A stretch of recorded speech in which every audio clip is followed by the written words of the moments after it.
বন্ধুরা সবাই কেমন আছো? দেখো আমি চলে এসেছি রান্নাঘরে। দেখো আমার গোপুর জন্য চিড়ে পোলাও করব। এখানে দেখো নিয়েছি, আনমোল বাদাম নিয়েছি, কেটে নিয়েছি, কিশমিশ কেটে নিয়েছি। আর এখানে দেখো দেশি বাদাম কেটে নিয়েছি। আর এখানে পরিমাণ মতো লবণ, আর এখানে চিনি নিয়েছি, আর একটু হলুদ নিয়েছি। আর দেখো আমি এখানে সাদা তেল দিয়েছি। আর এখানে লঙ্কা চিড়ে দেবো আর এলাচ দেবো। এটা একটু ভাজা ভাজা হয়ে গেলে এবার আমি বাদামগুলো দিয়ে দেব। এই দেশি বাদামটা দিয়ে দিলাম, এগুলো দিয়ে দিলাম আস্তে আস্তে। এবার নেড়ে চেড়ে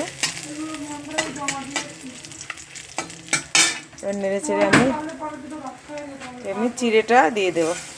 আর সবগুলো দিয়ে দেবো, লবণ হলুদ যা আছে সব দিয়ে দেবো। দিয়ে নেড়ে চেড়ে এবার হালকা একটু জল দিয়ে ঢেকে দেবো।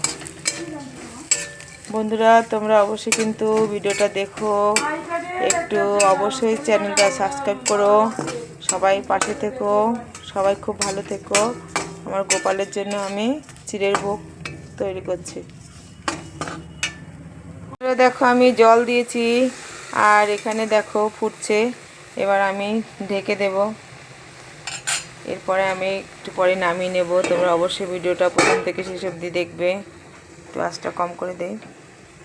দেখো বন্ধুরা আমার গোপুর দেখো চিড়ে পোলাও হয়ে গেছে। এবার আমি নামিয়ে ফেলবো। বন্ধুরা অবশ্যই তোমরা ভিডিওটা দেখো, সবাই খুব ভালো থাকো। এবার আমি নামিয়ে ফেলবো।